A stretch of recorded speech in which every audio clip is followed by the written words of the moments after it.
3:07 a.m. Yemen Standard Time. The Gulf of Aden narrows at its western end where it meets the Bab el-Mandeb Strait and widens at its eastern end where it opens into the Arabian Sea.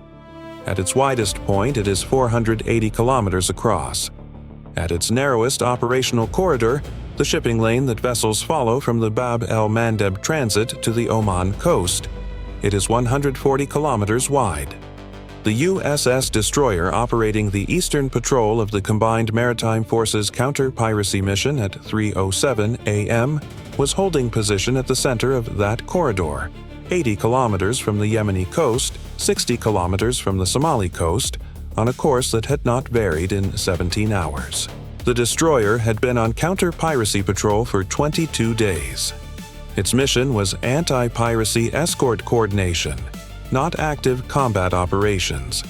Its weapon systems were in standby readiness appropriate for a maritime security mission. Radar in search mode, CIWS in ready standby. Weapons system crews at 50% alert with 15-minute call-out. A counter-piracy patrol configuration was not a battle group configuration. The distinction had operational consequences at 3:07 a.m. The destroyer's crew of 281 had been operating a 22-day counter-piracy patrol with the cadence and watch-standing posture appropriate to a low-intensity maritime security mission. They were alert, professional, and adapted to the patrol rhythm that the Combined Maritime Forces rotation had established over 11 years of Gulf of Aden operations. That adaptation was itself a vulnerability. Not a failure of readiness, but a calibration to a threat environment whose parameters had just been permanently revised by a Houthi planning cell that had spent 6 months studying U.S. counter-piracy patrol procedures in the Gulf of Aden. The calibration had been correct for the environment that had existed yesterday. The environment had changed at 3:09 a.m. A counter-piracy patrol configuration was not a battle group configuration. The distinction had operational consequences at 3:07 a.m. At 3:07 a.m., 11 skiffs launched from 2 dhows operating 31 kilometers south of the destroyer's position. The skiffs were 7-meter fiberglass launches carrying 4 to 6 armed personnel each, moving at 22 knots on a convergence bearing toward the USS destroyer. Standard piracy interdiction posture, a swarm approach designed to overwhelm a commercial vessel's ability to resist boarding by dispersing the attackers across a wide attack frontage. The watch officer on the destroyer's bridge acquired the skiff contacts on surface radar at 3:07 a.m. The contact profile matched the piracy pattern library precisely. Multi-vessel launch from mother ships, small fast craft, converging course toward a larger vessel. He issued the piracy alert on the maritime emergency frequency and began the contact report to 5th Fleet. The destroyer's crew began the transition from counter-piracy patrol readiness to active defensive posture. The 25mm chain gun mount on the forward deck went to crewed readiness. The CIWS transitioned from standby to active mode. The bridge watch increased from 2 to 6 personnel. The transition from counter-piracy readiness to full combat readiness required, under the destroyer's standing operating procedures, a 7-minute call-out for weapon system crews and a 3-minute activation sequence for the full air and missile defense architecture. The call-out had been issued. The crew was moving. The 7 minutes had not elapsed. At 3:09 a.m., 2 minutes after the skiff launch, 5 minutes before the destroyer's defensive systems would complete their full combat activation, the Houthi Armed Forces Missile Command launched. From concealed positions in the Abyan Governorate on Yemen's southeastern coast, 4 Hatem-2 anti-ship missiles activated simultaneously. The Hatem-2, Yemen's domestically produced designation for what Western intelligence assessed as an Iranian-supplied hypersonic anti-ship variant derived from the Zulfiqar ballistic missile family, was not the Shahed 136 loitering munition that the Red Sea campaign had made familiar. It was not subsonic. It was not small. It was a maneuvering hypersonic system with a terminal phase velocity assessed at Mach 8 and a guidance system that used active radar acquisition in the terminal phase against a ship-sized target. Its range from Abyan's coast to the destroyer's current position was 130 kilometers. At Mach 8, 130 kilometers was approximately 57 seconds of flight time in the terminal phase after boost glide re-entry. 57 seconds. The skiff activation at 3:07 a.m. had been the mechanism. It had been designed to place the destroyer in an intermediate readiness state, past counter-piracy patrol configuration, not yet at full combat readiness. At the moment, the HATM-2S entered the terminal phase. The 7-minute weapons crew call-out and the 3-minute system activation sequence had been calculated into the Houthi operational planning with a precision that indicated the planning had been based on observed U.S. counter-piracy patrol procedures rather than estimated ones. Someone had watched how this crew transitioned from patrol to battle stations. They had timed it. The SBIR's satellite detected the HATM-2 boost phase signatures at 3:09 a.m. The track data reached the USS destroyer at 3:09 a.m. and 41 seconds. The destroyer's full combat readiness systems were not yet active. Its Aegis fire control system, transitioning from standby to full engagement mode, completed its initialization sequence at 3:10 a.m. and 9 seconds. 28 seconds after the track data arrived, 28 seconds during which the HATM-2S were in their boost glide re-entry phase at extreme altitude. At 3:10 a.m. and 9 seconds, when the Aegis system became fully active, the HATM-2S were in their terminal descent phase. The distance between them and the destroyer, 68 kilometers. At Mach 8, 68 kilometers was 28.3 seconds. 28 seconds to intercept or be struck. The Aegis fire control officer had 4 tracks on his display when the system reached full activation.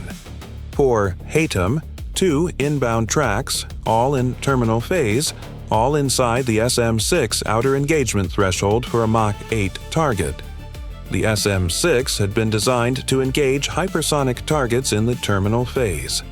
Its own speed, approximately Mach 3.5, and its active radar seeker gave it intercept capability against highly maneuvering, high-speed targets at the engagement ranges now available. The intercept probability per round against a Mach 8 maneuvering target at this compressed engagement timeline was assessed at 52%. Not a comfortable figure, but the only figure available. He fired. 4 SM-6 interceptors in the air at 3:10 a.m. and 16 seconds. 7 seconds after the Aegis system completed activation. Simultaneously, the CIWS completed its transition to full combat mode at 3:10 a.m. and 22 seconds. It had 6.7 seconds before the first HATM-2 reached its engagement range. At Mach 8, through the final kilometers of its descent, the HATM-2's radar cross-section was significantly enhanced by the plasma sheath of ionized air surrounding the vehicle. A plasma sheath that also degraded the active radar seekers of some intercept systems. The CIWS's millimeter wave radar was in a frequency band partially resistant to the plasma sheath effect. Partially resistant was not immune. The first SM-6 intercepted the lead HATM-2 at 3:10 a.m. and 31 seconds, 15.7 seconds after SM-6 release, at an engagement range of 19 kilometers. The intercept was achieved through a direct hit, not proximity detonation. The combined closing velocity of the SM-6 and the HATM-2 at the intercept point was approximately 3,400 meters per second. The kinetic energy exchange was sufficient to render both vehicles non-functional. The HATM-2's debris field continued on a ballistic trajectory, impacting the ocean 11 kilometers from the destroyer's position. The second SM-6 achieved proximity detonation against the second HATM-2 at 3:10 a.m. and 37 seconds. The HATM-2 had executed a 4-degree terminal maneuver that placed it outside the SM-6's direct hit solution, but within the proximity fuse's lethal radius. The HATM-2 was structurally defeated. Its debris impacted the ocean 8 kilometers from the destroyer. The third SM-6 missed. The engagement record would show that the third SM-6's seeker had maintained lock on the third Hypersonic through its initial terminal phase. The 8-degree lateral deflection had been executed at exactly the moment when the SM-6's lateral correction authority was at its minimum, the final 3.4 seconds of the intercept geometry. The Hypersonic-2's terminal guidance had been programmed with knowledge of the SM-6's correction authority limitations in its final approach phase. That knowledge had come from somewhere. The intelligence assessment of how it had been acquired would be one of the classified annexes to the post-incident report. The third SM-6 missed. The third Hypersonic-2 had executed a higher amplitude maneuver, an 8-degree lateral deflection at Mach 8 in the terminal phase, that exceeded the SM-6's ability to compensate within the available engagement window. The SM-6 passed 31 meters below the Hypersonic-2. A second SM-6 had not been allocated because the fire control system's engagement queue had been exhausted by the 4-track simultaneous engagement. The third Hypersonic-2 continued toward the destroyer. The CIWS acquired the third Hypersonic-2 at a range of 2,200 meters. At Mach 8, 2,200 meters was 0.9 seconds of flight time. The CIWS burst at 1,800 meters. The 20mm round's combined density at the intercept point was sufficient to penetrate the Hypersonic-2's body, but not to achieve structural defeat of the warhead section. The warhead continued on its terminal trajectory, separated from the guidance body, and impacted the destroyer's portbow section at 3:10 a.m. and 51 seconds. The warhead detonated on contact. A 480-kilogram shaped charge warhead at the port bow section. The shaped charge's penetration jet was oriented forward and slightly downward by the impact angle, a geometry that directed the primary penetration effect into the void spaces below the bow waterline rather than into the crew-occupied spaces aft of the forward bulkhead. The structural analysis in the post-incident engineering assessment would spend considerable effort determining whether this geometry was the result of the Hypersonic-2's terminal dive angle, the specific placement of the warhead section after CIWS partial defeat, or the shaped charge's own orientation within the Hypersonic-2 body. The cause of the favorable geometry would be assessed as probable combination of all three. The practical consequence was that the warhead's primary penetration effect went into steel and void space rather than crew. The warhead detonated on contact. The impact was forward of the crew's compartments. The damage to the bow structure was significant.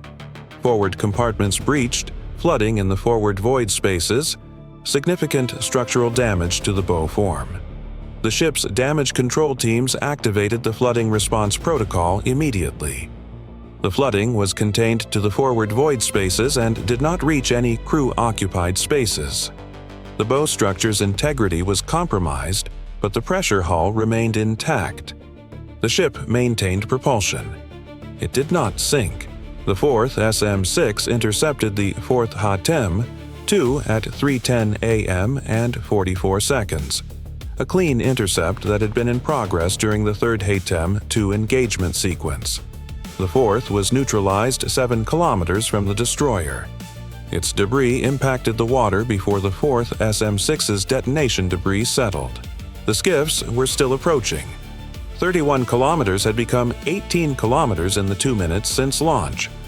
The destroyer's 25mm chain gun mount had been crewed and active since 3:08 a.m. Its engagement range against a 7-meter skiff was 2.5 kilometers effective. At 22 knots, 18 kilometers was approximately 26 minutes until the skiffs entered the chain gun's engagement range. The piracy swarm had been the timing mechanism for the missile strike. With the missile strike complete, 3 of 4 Hypersonic-2s neutralized, 1 impact on the bow, the skiffs continued their approach. Whether they had been informed of the missile strike's outcome was unknown. Whether they continued because their orders had been to continue regardless of the missile outcome, or because they had not been updated, or because the 26-minute remaining timeline made turning back tactically pointless was not knowable from the destroyer's bridge. At 3:12 a.m., 6 minutes after the skiff launch, the USS Bataan, a Wasp-class landing helicopter dock operating 40 kilometers northeast of the destroyer on a separate maritime security patrol, received the emergency net transmission from the destroyer and immediately dispatched two AH-1Z Viper attack helicopters that had been on deck alert status for air interdiction missions under the Combined Maritime Forces Piracy Response Protocol. The AH-1Z had a transit time from the Bataan to the skiff formation's projected intercept point of 14 minutes. The Bataan's deck alert posture had placed two Vipers in a launch-ready state for exactly this contingency. The Combined Maritime Forces Piracy Response Protocol had been established following a 2022 review that had identified the insufficient coverage of counter-piracy patrol vessels by organic air assets as a systematic vulnerability. The Bataan's deck alert AH-1Z posture had been added to the protocol as a corrective measure. It had been in place for 18 months. The Viper crews had been through the procedure 31 times in simulation and 11 times in actual piracy response scenarios across the patrol rotation. None of the previous 11 actual responses had involved a coordinated missile launch simultaneous with the piracy event. This one had. The AH-1Z had a transit time from the Bataan to the skiff formation's projected intercept point of 14 minutes. The skiffs would reach the 25mm engagement range in 26 minutes. The Vipers would arrive in 14 minutes, 12 minutes before the skiffs entered the destroyer's close-range engagement zone. At 3:26 a.m., the Vipers arrived over the skiff formation. What they found was 11 skiffs still on approach heading, their occupants armed, their course unchanged. The rules of engagement for a Viper engaging armed small craft in an active attack profile on a U.S. naval vessel were unambiguous. 7 of 11 skiffs were disabled in the Viper engagement sequence between 3:26 a.m. and 3:29 a.m. The remaining 4 skiffs altered course immediately and turned south when the first skiffs were disabled. The Vipers followed the 4 turning skiffs until they had opened 15 kilometers of separation from the destroyer and had reduced speed to drift. The engagement was terminated. The piracy attack had been neutralized at 3:29 a.m., 22 minutes after launch. The destroyer was damaged and operational. Its forward bow void spaces were flooded. Its propulsion was unaffected. Its primary weapon systems were operational. Its crew was intact.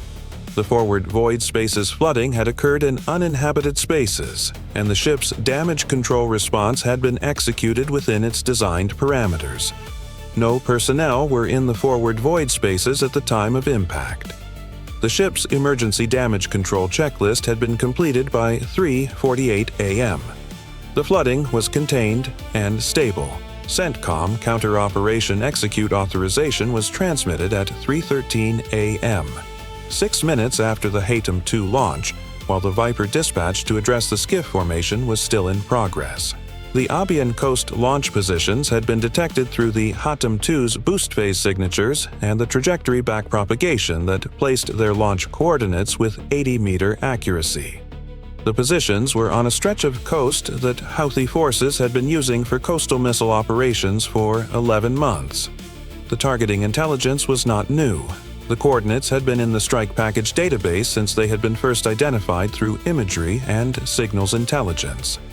They had not been struck previously because the launch activity from those positions had been lower density, and the strikes against them had been deferred in favor of higher priority target sets during the campaign's earlier phases. The deferral had produced the launch sequence that occurred at 3:09 a.m. Post-incident review would address whether the priority assessment had been correct. F/A-18Es from the USS Dwight D. Eisenhower, operating in the Red Sea, 310 kilometers northwest of the destroyer's position, received their strike packages at 3:16 a.m. JASSM-ER releases against the 4 Abyan launch positions began at 3:31 a.m. All 4 positions confirmed impacted by 3:41 a.m. Simultaneously, MQ-9 Reapers that had been on continuous overwatch above the Gulf of Aden since 11 p.m. the previous evening tracked the two motherships that had launched the skiffs to a position 18 kilometers south of the destroyer's position. The motherships had not departed the area. Their slow transit speed and their lack of AIS transponder activity had made them difficult to classify during the counter-piracy patrol period. They had appeared as unlighted dhow contacts consistent with normal fishing activity in the area. Post-engagement analysis would confirm that the two motherships had been present in the patrol area for 31 hours before the skiff launch, positioning throughout that period under the cover of fishing vessel behavior. Both motherships were engaged by Hellfire R9X kinetic energy missiles from the Reaper Overwatch at 3:34 a.m. Both were assessed as non-operational on the water by 3:36 a.m. By 4 a.m., 53 minutes after the first skiff launch, the counter-operation first cycle was complete. The destroyer was holding position, damaged and operational, its damage control teams working. The Gulf of Aden was quiet. Time from first skiff detection to Hatem. To impact, 104 seconds. Time from Hatem to impact to counter-operation complete, 51 minutes. Total elapsed time, 53 minutes. Houthi weapons employed, 11 skiffs from 2 motherships, tactical distraction and timing mechanism. 4 Hatem, 2 hypersonic anti-ship missiles from Abyan Governorate. Total, 15 platforms. Hatem, 2 intercept results. SM-6 engagement. 2 of 4 intercepted, 1 direct hit, 1 proximity, 1 missed, maneuver exceeded engagement envelope, 1 intercepted by 4th SM-6. CIWS engagement, partial structural defeat of 3rd Hatem 2, Warhead separated and impacted port bow. Combined Hatem 2 intercept rate, 75%. Destroyer damage, port bow impact, forward void, space flooding contained, pressure hull intact, propulsion operational, weapons systems operational. Personnel, 0 injuries, 0 fatalities.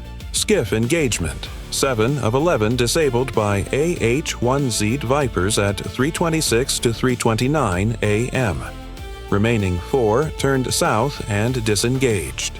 Counter-operation, JASSM-ER on 4 Abyan launch positions. All confirmed impacted. Hellfire R9X on 2 motherships, both non-operational. U.S. assets, USS Destroyer combat capable at reduced hull integrity. Forward bow void spaces flooded and stable. No personnel injuries or fatalities. SM-6 ready load expended. 4 rounds. Resupply required within operational cycle. The Houthi command had built a synchronized attack sequence. Piracy swarm to trigger a partial defensive transition, followed by hypersonic missiles timed to arrive during the transition window. The operational planning had correctly assessed the 7-minute transition time from counter-piracy to full combat readiness. The Hatem 2 arrival had been timed to coincide with that window. The planning had also correctly assessed that 4 Hatem 2S against a partially transitioned SM-6 battery with 52% per round intercept probability at Mach 8 would produce a statistical result of at least 1 impact. The planning was correct. 1 impacted. What the planning had not anticipated was the Bataan's proximity and the 14-minute AH-1Z response time that terminated the skiff engagement before the skiffs reached the destroyer. The distraction mechanism had served its purpose. The missiles had launched and 1 had struck. But the skiff element had not produced a second effect phase because the Bataan's Vipers had arrived faster than the skiff approach timeline had allowed for. The destroyer was damaged. It was in the water. Its weapon systems were operational. The crew that had been in a counter-piracy readiness state at 3:07 a.m. was in full combat posture by 3:12 a.m. The transition had been compressed from 7 minutes to 3 minutes by the engagement. Next time, if there was a next time, the transition would begin at the first contact classification rather than the second.